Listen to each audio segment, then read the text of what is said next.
Bonjour tout le monde, c'est encore moi Judith. Vous avez probablement tous déjà remarqué qu'un vaccin contre la rougeole est obligatoire en Allemagne à partir de 2020. Avec une obligation vaccinale, nous avons maintenant bien sûr une toute autre situation. Jusqu'à présent, il y a eu ça et là des problèmes lorsqu'on ne voulait pas se faire vacciner soi-même et ses enfants, mais on a quand même pu décider par nous-mêmes. Dieu merci, il n'y a pas encore de vaccination obligatoire en Autriche. Cependant, il y a 11 ans, en 2008-2009, nous avons déjà vécu en tant que famille une expérience à propos de la vaccination obligatoire, à savoir la vaccination obligatoire contre la fièvre catarrhale ovine. La fièvre catarrhale ovine était alors une maladie qui touchait les bovins, les moutons et les chèvres. Les bovins, les moutons et les chèvres ont donc été soumis à la vaccination obligatoire et bien sûr avec nos moutons et nos chèvres, cela nous a aussi concernés. On a d'abord annoncé dans les médias de manière assez importante que le refus de vacciner était puni d'une amende pouvant aller jusqu'à 4 360 € ou 3 semaines d'emprisonnement. Nous avons ensuite reçu une lettre officielle de l'administration du district. Normalement, on ne reçoit du courrier de l'administration du district que si on conduit trop vite. On reçoit alors une amende. Mais là, une lettre officielle. Le vétérinaire vient tel jour du mois et nous sommes obligés de faire vacciner les animaux. Mais il était clair pour nous dès le début que nous ne voulions pas faire vacciner nos animaux. Il fallait donc que nous nous informions et que nous coopérions avec d'autres.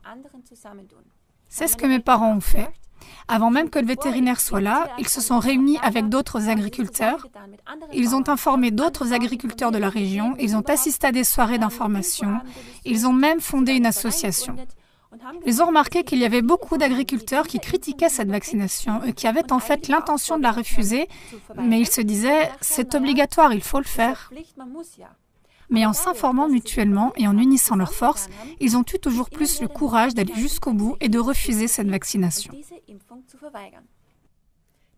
Ma mère a fait ce dossier et il ne concerne que la vaccination contre la fièvre catarrhale ovine.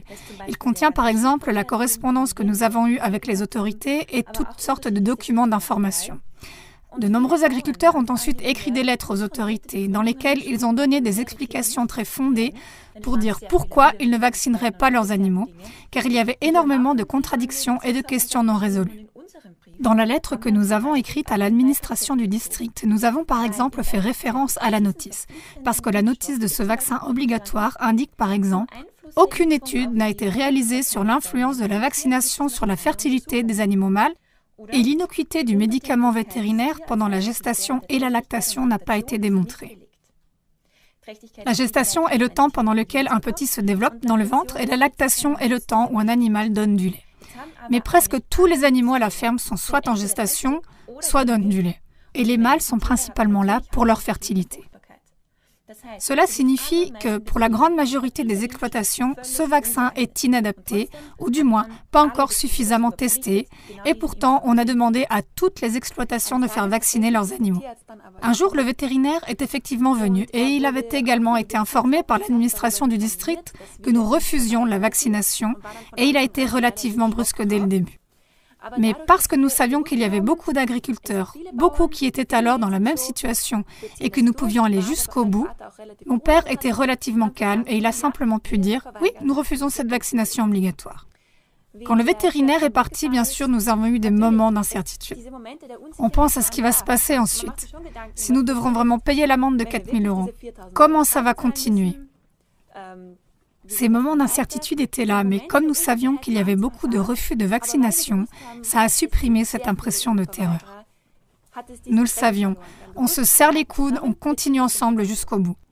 Finalement, avec d'autres agriculteurs, nous avons engagé un avocat et il a réussi à obtenir que nous ne soyons pas punis.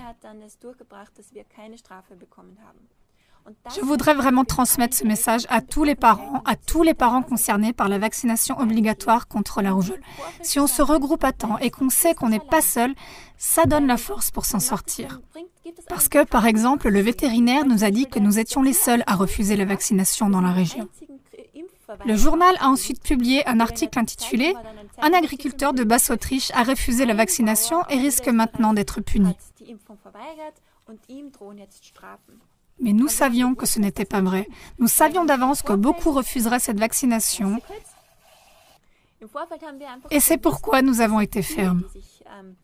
Ce que dit le vétérinaire n'est pas vrai ou ce qui est écrit dans le journal n'est pas vrai. Ce n'est pas vrai, nous ne sommes pas les seuls, nous sommes nombreux. Et je ne peux que transmettre cette information à tous les parents concernés par la vaccination obligatoire contre la rougeole.